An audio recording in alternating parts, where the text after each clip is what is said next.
Jose Mourinho, the new coach of Tottenham Hotspur. We heard from him for the first time. I know it's a shock news. First time today. He was very charming, said all the right things. The journalists were laughing at all his hilarious jokes. Sounds familiar, I'll be honest. Yeah, exactly. That's very true, isn't it? The happy one, blah, blah, blah. I did like the one where the journalist asked him about, do you think there could have been a fatigue from Tottenham losing the Champions League final? Yep. And he said, I don't know, I've never lost a Champions League final. Boom. All the old... He's box office. He is box office. Look, I know you boys talked about it yesterday because I watched the show. You can tell golf season's over.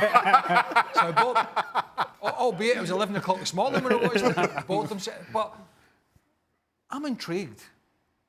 I think as an appointment, it's intriguing because the old saying, do leopards change their spots? Because one of them's going to have to change, be it Daniel Levy or Jose Mourinho.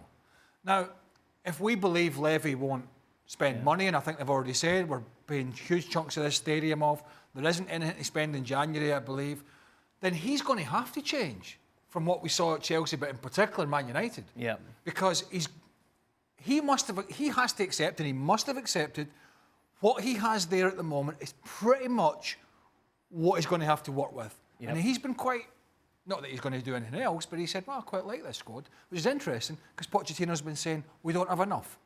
So it's going to be very interesting to see what he can do for the remainder of the season with the same players that have struggled at the start of the season. Shaka, you made the point. We've seen this before, though.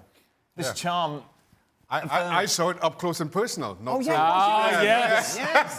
And you fell into that trap. I did. I really did. But that's Jose Mourinho. Now he doesn't return your calls. Now he's forgotten. Ghosted you. Forgotten who I was. But that's who he is. How he speaks to people, how he relates with people.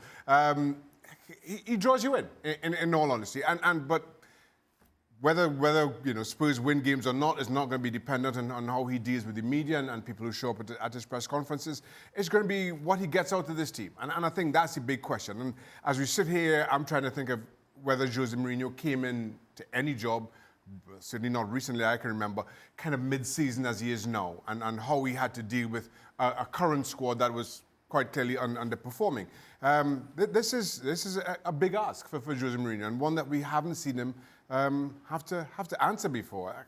I don't know how this turns out. Did he draw you in, Ali? Well, but he draws you in and then just as quickly spits you back out. I found that myself. Well, and I think that's the key here is that yes, everybody can fall into the trap of Jose Mourinho, and then you have to be ready for what comes next. And what comes next, what we have seen over the last few jobs that he's had is that chaos is the word that Stephen Nichol used yesterday. It becomes everybody else's fault except his. It's everybody else's responsibility except his. It's about the players. It's about the board. It's about the fans. It's about everybody else except him assuming that responsibility. And so what I find hard to believe is that a man who has built his career not only on the success that he's had with every team that he's been a part of, he's also built his career on that arrogance, on believing that he is the solution to the problem. Well, the truth is that over the last couple of jobs that he's had, he's been the problem. And assuming that he's now taking a good look in the mirror and saying, well, I am the problem. I can remove myself from the situation, and I have matured and grown up. Yeah, that'll last a while. And then the true colors come out, as we have seen from him time and time again.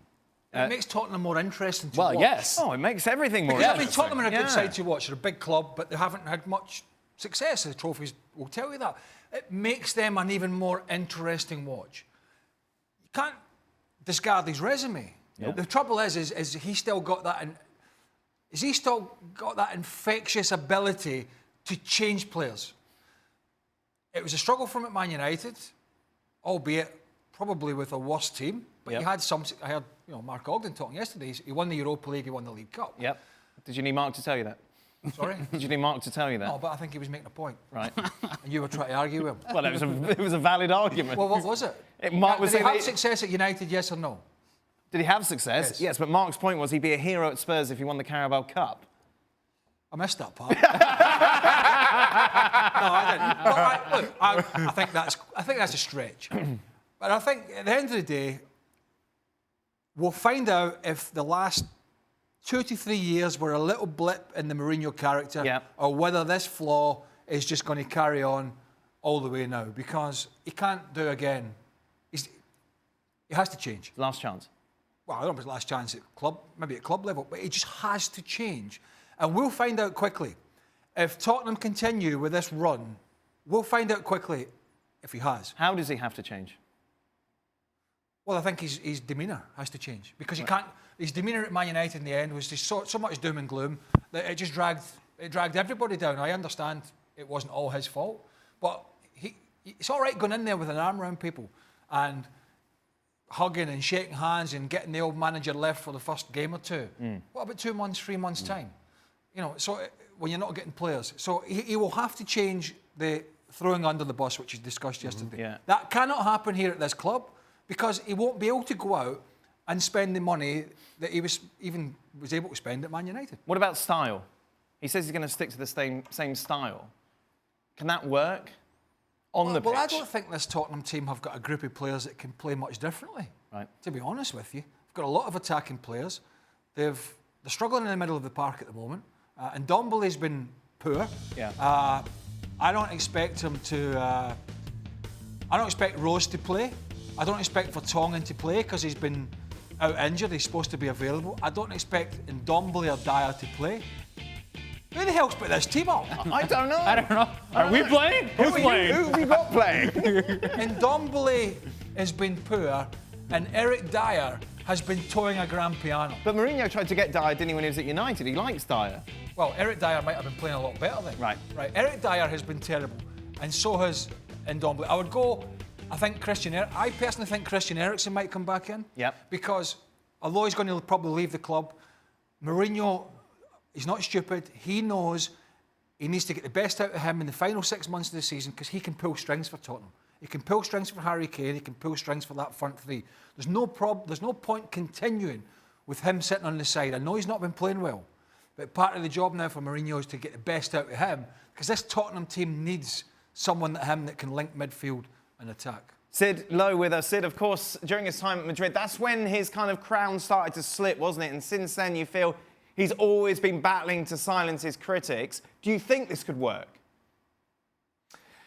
Well, I mean, look, as you say, first of all, let's start with the Real Madrid context of this. And it has felt, from Madrid at least, that something changed with his time here. That the way that ended, the way that certainly it was more than a year too far, but it was certainly that final year was a year too much. He didn't want to be there. No one really wanted him to be there. And it did feel like something broke. And that was then carried, of course, into his return to England. In terms of can this work, I mean, obviously, look, I'm no different to anyone else, which is that on the face of it, he doesn't look like a natural fit in terms of the way that Tottenham buy and sell players, or more to the point, don't buy and sell players, in terms of the construction of the squad, in terms of the personality and so on. But it is true that Spurs, and I say this as someone who's from North London, almost all of my best friends are Spurs fans, and all of them are saying the same thing. And it's been quite interesting to watch them shift as they've realised that this is a reality. And they're all saying, well, look, let's give it a go. Now, we've only won 2 trophies, I think, in 30 years. If he comes in and wins something, and there's about as much of a guarantee of winning anything with Mourinho as there is with anyone else. So let's try it. And if it's not so exciting, if it's not the kind of football that Spurs are supposedly known for, we don't care if we win something. Of course, the flaw in that is the assumption that with Mourinho, you definitely will win something. And of course, that's yet to be seen. Well, thank you very much for watching ESPN on YouTube. For more sports highlights and analysis, be sure to download the ESPN app. And for live streaming, premium content, and let's not forget as well, ESPN FC 7 days a week. Subscribe to ESPN+.